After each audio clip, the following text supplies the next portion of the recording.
diversify your portfolio where possible.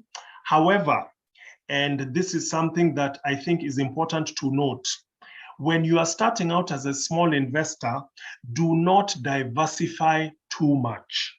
It does not make sense to aspire to have small quantities, very, very small quantities of 30 different shares.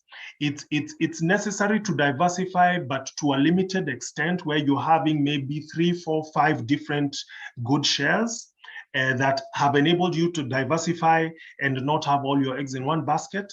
But the flip side is that when we make it too excessive in terms of our diversification in holding too many shares, then what happens is when we have too few units of any share, even if the price goes up in a very good way, we are not able to benefit from the shilling amount of gain since we had very, very few shares. So give an example of the same Safaricom today. If we are buying those, if we're buying at that 18 shillings and we only buy 100 shares, so we only have 100 shares of Safaricom, and then it goes back up to the price that it had come down from, which is about 43 shillings, which is an appreciation of 25 shillings, then we only make 2,500 because we only had 100 shares. However, if we had concentrated, and we were doing that because we wanted to have 10 other shares that we are buying.